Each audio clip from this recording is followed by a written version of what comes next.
जो अगर आप गौर करें तो मैं तो हर टीवी एंकर को पाकिस्तान के यही कहता हूं कि आप कितना वक्त अपने शो देखने के अलावा कभी बैन अवी टीवी देखने पे लगाते हैं, कभी जरा देखिए, उससे अंदाजा लगाइए कि आपकी बात का कितना वजन उस पूरे हिसाब में है। अमेरिका के जो फैसला कुनंदगान हैं वो हमारे पाकिस्तानी टेलीविजन को नहीं देखते, वो CNN को देखते हैं, वो BBC को देखते हैं, वो न्यूयॉर्क टाइम्स पढ़ते हैं, वो वॉशिंगटन पोस्ट पढ़ते हैं, वो वॉल स्ट्रीट जर्नल पढ़ते हैं। वहां जो बयानिया है वो बयानिया है जो बैनुल अक़वामी बयानिया है, और उस बैनुल अक़वामी बयानिए में हमारी मौजूदगी और हमारे मौक़िफ़ की मौजूदगी बहुत सरसरी है। और सर, आपको लगता नहीं है कि किसी दुश्मन से लड़ने के लिए जब हम ये जिक्र करते हैं कि पूरी कौम को मुत्तहिद होना चाहिए, क्या वजह है कि पाकिस्तान में इस वक्त इतनी पोलराइजेशन है कि ऊपर ऊपर से हम साथ दे देते हैं, बाद में ऐसे बयानात दागते हैं एक दूसरे को कि हम लताड़ने लग जाते हैं, और सबसे ज़्यादा सियासी जमातें ख़ासतौर पर फ़ौज के साथ तो खड़ी होती हैं, लेकिन आपस में जो हुकूमत में सियासत में फ़ौज सियासी जमात होती है उसको ताने मार रही होती है। देखिए, ये तो हमारी बहुत सारी कमजोरियों में से एक है। हमारी एक कमजोरी तो यही है कि हम बहुत इनवर्ड लुकिंग हैं, हम सिर्फ अंदरूनी मामलात को देखते हैं। दूसरी हमारी कमजोरी ये है कि हमारे बहुत सारे जो सियासतदान हैं वो सिर्फ एक दूसरे के साथ शतरंज खेलते रहते हैं। वो सियासत यही समझते हैं कि एक दूसरे को किस तरीके के साथ नीचा दिखाया जाए, वो ये नहीं समझते कि सियासत में कोई अजीम तर गोल भी हो सकता है। फौज का एक किरदार है, उसके ऊपर इख्तलाफात भी हैं, लेकिन फौज भी अपने रवैये में बहुत सारे नए मौक़िफ़ शामिल करने के लिए तैयार नहीं होती, और उसका भी एक वाज़े नुक्ते नज़र बना हुआ है, और उसमें पोलराइजेशन भी एक कमजोरी है। हमारे में से बहुत कम लोगों में ये सलाहियत है कि हम किसी से इख्तलाफ भी करें और उसका एहतराम भी करें। हालांकि ये जमहूरी सियासत का एक बुनियादी उसूल है कि आप इख्तलाफ करते हैं, दुश्मनी नहीं करते। आप जिससे इख्तलाफ करते हैं उसी से बात भी करते हैं। आपने कहा दुश्मन, बैरूनी दुश्मन, तो बैरूनी दुश्मन के मामले में भी हमारा रवैया ये होना चाहिए कि कोई दुश्मन परमानेंट दुश्मन नहीं होता। ये हम क्योंकि दुनिया के मामले में हमारी अप्रोच बड़ी नजरियाती सी है, हकीकत पसंदाना नहीं है, तो हम ये समझते हैं कि फलाना हमारा अजली अबदी दुश्मन है। कोई अजली अबदी दुश्मन नहीं होता। वही जर्मनी और वही जापान जिसके खिलाफ दूसरी जंग अजीम लड़ी यूरोप की तमाम ताकतों ने और अमेरिका ने, वो अब उनके हलीफ हैं। तो दुनिया बदलती रहती है, हमें बदलती दुनिया को समझने की सलाहियत पैदा करनी चाहिए और उससे डील करने की काबिलियत अपने अंदर डेवलप करनी चाहिए। और पोलराइजेशन जो है वो तो रवैये का नाम है, वो इस रवैये का नाम है कि जिससे इख्तिलाफ हो गया उसको खत्म करना जरूरी है। ऐसा नहीं कि उसके साथ हम बातचीत करके उसको कायल कर सकेंगे और दरमियान का कोई रास्ता निकाल लेंगे। बिल्कुल ठीक। अच्छा सर, भारत की सिंध-तास मुआहदे में जो तब्दीली है वो चाहता है, तरमीम करना चाहता था, ये ख्वाहिश तो बहुत अरसे से इसका इजहार हो भी रहा था, लेकिन पहलगाम वाक़े को बुनियाद बनाकर उसने पहला वार इसी मुआहदे पे किया। किस किस्म की ये तरमीम सर आपको लगता है चाहता है, और पाकिस्तान को अब इस पे फाइट बैक कैसे करना है? सीधी सी बात है, सिंध-तास मुआहिदा जो है वो एक बैनुल-अक़वामी मुआहिदा है और बैनुल-अक़वामी मुआहिदों में सिर्फ बाहम रजामंदी से तब्दीली हो सकती है। ये उन्होंने अपनी अंदरूनी जो लॉबी है, पाकिस्तान मुखालिफ लॉबी, उसको मुतमईन करने के लिए किया, वरना बैनुल-अक़वामी तौर पर इस सिंध-तास मुआहिदे में तब्दीली को आसानी के साथ हजम नहीं किया जाएगा, और पाकिस्तान को ये बात समझते हुए ही आगे बढ़ना चाहिए। बहुत सी बातें भारत में आजकल कही जाती हैं जिनका ताल्लुक सिर्फ भारत की अंदरूनी सियासत से होता है, बहुत सी बातें पाकिस्तान में कही जाती हैं जिनको पाकिस्तान से बाहर कोई पजीराई हासिल नहीं होती। हमें उनसे ऊपर बढ़ के सिफारतकाराना तौर पर यह देखना चाहिए कि क्या चीज, दोनों सिफारती तौर पर यह देखना चाहिए कि क्या चीज हकीकत है जिसके ऊपर बाकी दुनिया हमारे साथ हो सकती है।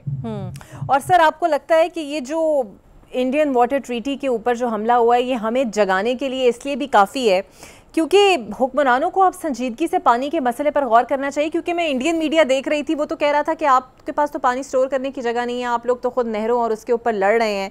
तो आपको नहीं लगता कि अब फिक्र होनी चाहिए कि जनाब आप थोड़ी अंदरूनी लड़ाई पानी पे, डैमों पे, नहरों पे ज़रा ख़त्म करें? इतना बहुत सारी मामलात के अंदर हमें गौर व फिक्र दोबारा शुरू करना चाहिए। हम अब गौर व फिक्र करने वाली कौम तो रही नहीं, सिर्फ चीखने चिल्लाने वाली कौम बन गए। कभी एक मौजू के ऊपर चीख रहे होते हैं, कभी दूसरे के ऊपर शोर मचा रहे होते हैं, और उसमें हमेशा एक दूसरे को बुरा भला कह रहे होते हैं, और महाज आराई की सियासत हमेशा मुल्क के लिए नुकसानदेह होती है। मफाहमत का अमल शुरू होना चाहिए। और रह गया पानी का मसला, तो पानी का मसला सिर्फ हमारा ही मसला नहीं, भारत का भी मसला बनेगा। दोनों मुल्कों को, बल्कि उन तमाम मुल्कों को जो इस पानी के मसले से मुतासिर है इस खित्ते में, उन सबको मिलके इस पे काम करना होगा, क्योंकि पानी तो दुनिया में कम हो रहा है और हम उसके मुतासरीन में से हैं उस कमी के। हमें सबको मिलजुल कर उसका हल ढूंढना होगा।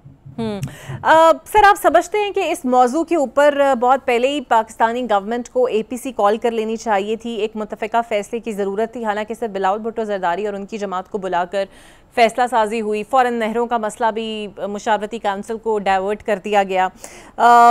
एपीसी तो नहीं अब बुलाई जा रही, टाइम गुजर गया है। फिर तहरीक इंसाफ कहती है हमारे लीडर से आपने बातचीत नहीं की, हमें मौका नहीं दिया, उनका स्टैंड सामने नहीं रखा। ज़रूरी थी सर एपीसी? देखिए, एपीसी तो एक फॉर्मेट है ना, एपीसी कोई यानी निजाम तो नहीं है। एपीसी तो सिर्फ यही है कि सारी पार्टियां मिलकर अगर किसी के बारे में पहले से पता हो कि वो किसी बात में भी शामिल नहीं होगा तो उसको ना बुलाना या बुलाना, दोनों में से किसी चीज से कोई फर्क नहीं पड़ता। असल बात यह है कि जो सियासी जमातें मैटर करती हैं, जिनकी राय और जिनके मौकफ से हालात पर असर पड़ सकता है, उनके दरमियान मफाहमत होनी चाहिए। रह गए पीटीआई के बानी, तो उनके मामले में भी असल बात यह है कि वो भी इस बात पे गौर कर लें जरा, कि वो भी अगर सिर्फ यही कहेंगे कि हर बात वही होनी चाहिए जो मैं चाहता हूं, और अगर आप सब मेरी बात से मुत्तफिक हो जाएं तो वो इत्तेफाक़ी राय हो गया, और अगर आप मेरी बात से मुत्तफिक नहीं होते तो फिर मैं कौमी इत्तेफाक़ी राय नहीं होने दूंगा, तो फिर ऐसी सूरत में कोई फैसला हो नहीं पाएगा उनके साथ। सर, पाकिस्तान इस मसले को जैसे अभी डील कर रहा है, इसहाक डार मुख्तलिफ जगहों पे राब्ते कर रहे हैं, प्रेस कॉन्फ्रेंसेस भी हो रही हैं, सबूत भी फराहम किए जा रहे हैं, सब कुछ आप देख रहे हैं, आलमी मंजरनामा भी आपके सामने ही है। जिस तरीके से पाकिस्तान ने सिफारती सतह पर इस मामले को अब तक डील किया है, आपको लगता है that's enough and this is the correct way? अंदरी हालात तो शायद वो यही कर सकते थे। देखिए, पाकिस्तान की बहुत सारी कमजोरियां हैं जिनको हमें तस्लीम करना चाहिए। एक तो ये कि इक़्तिसादी तौर पर हम इतने मजबूत नहीं हैं कि दूसरे ममालिक हमें एक इक़्तिसादी पार्टनर के तौर पे देखें। सब हमें एक एटमी ताकत के तौर पे देखते हैं, और इसलिए हमारे यहाँ एक इस्तेहकाम चाहते हैं, और चाहते हैं कि कोई ऐसी कैफियत पैदा ना हो जाए जिसके नतीजे में हम किसी से भी जंग पर मजबूर हो जाएं और उसमें एटमी हथियारों का इस्तेमाल हो जाए। तो वो कार्ड हमारे पास है। इसके अलावा बहुत ज्यादा कार्ड्स हमारे पास हैं नहीं। ऐसा नहीं है कि बाकी सारी दुनिया बेकरार और बेचैन है, लोग पाकिस्तान आकर हिजरत करने वाले हैं, यहाँ टूरिज्म के लिए आ रहे हैं, हमारे लोगों को अपने यहाँ बुला रहे हैं। जब जो इश्यूज हैं जिनके ऊपर हमारा और दुनिया का ताउन है, क्या होता है दुनिया में ताउन? तिजारत ज्यादा होती है तो अच्छे ताल्लुकात होते हैं, लोगों का आना जाना एक दूसरे के साथ ज्यादा होता है तो अच्छे ताल्लुकात होते हैं, कोई मुल्क टेक्नोलॉजी में आगे होता है तो दूसरे उससे वो टेक्नोलॉजी हासिल करने की कोशिश करते हैं। तो वो जो हमारी कमजोरियां हैं, उनके होते हुए इससे बेहतर सिफारतकारी नहीं हो सकती जो इस वक्त मियां शहबाज शरीफ, इसहाक डार साहब और हमारी अपोजिशन की पार्टियां, जिनमें बिलावल भुट्टो ज़रदारी साहब का नाम मैं लूंगा, ये सब मिलकर कर रहे हैं, और हमारी फौजी जो क़यादत है वो भी जो कर रही है। जो कार्ड्स हैं हमारे हाथ में वो खेल रहे हैं। इससे बेहतर ये खेले जा सकते थे कि हमारे मुल्क में कौमी मफाहमत होती, आपस में लड़ाइयाँ ना होती।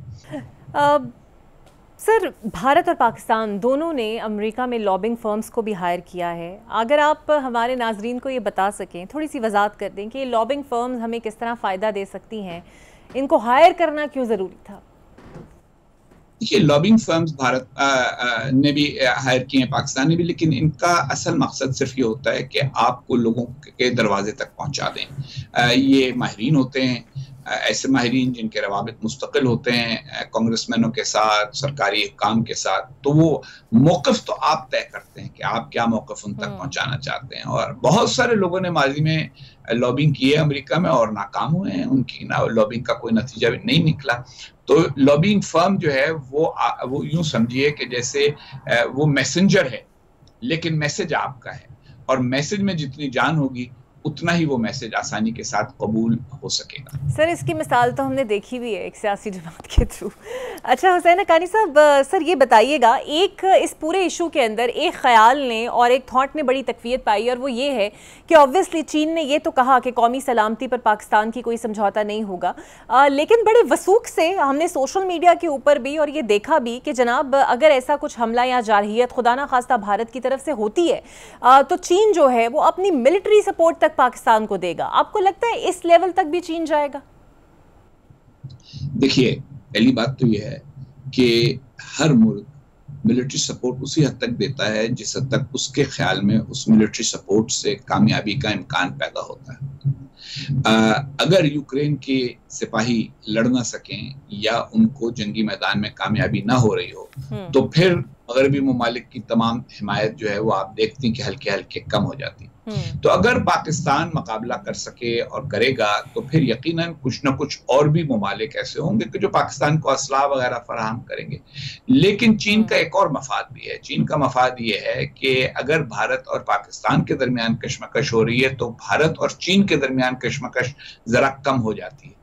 तो इसलिए चीन का अपना एक मफाद है इसमें, वो अपने मफाद के लिए ऐसा कह रहे हैं और कर रहे हैं, लेकिन इसकी बुनियाद पर या इसके इन्हिसार पर हमें भी कोई एडवेंचरिज्म करना नहीं चाहिए। हमारा मफाद इसी में है कि अमन कायम रहे, हमारा मफाद इसी में है कि जंग ना हो, और हमारा मफाद इसी में है कि मामलात संभले रहें और ठहरे रहें।